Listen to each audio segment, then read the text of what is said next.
Welcome to Luca and Miguel. Enjoy the video. In this video, I will explain how to draw Naruto Baryon Mode easy method. Start by sketching an oval head, mark center guidelines, and block and hair shapes with light strokes. Add facial features like eyes and whisker marks, then refine jawline and ears. Draw the cloak collar, place chakra lines, and sketch energy outlines around the figure. Finalize with inking and simple shading to sell the glowing effect today. Begin with simple shapes to build proportion. Circle for the skull and a jaw block.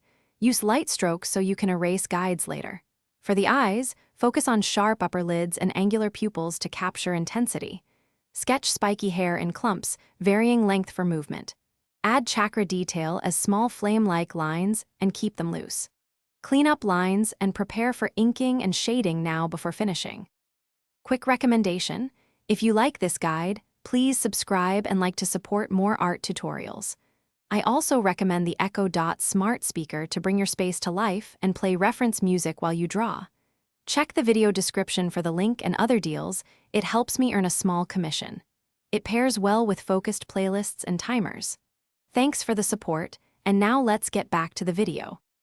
Switch to inking once your pencil lines are clean, using varied line weight to emphasize depth. Keep strokes confident and reduce small cross-hatching that eats the energy. For shading, block in darker tones under the chin, collar, and hair roots to ground the form. Add subtle highlights on the chakra lines and cheekbones to imply glow. If coloring, use a warm palette and layer colors to suggest heat and power. Thanks for watching and please subscribe. It's the best investment you'll ever make.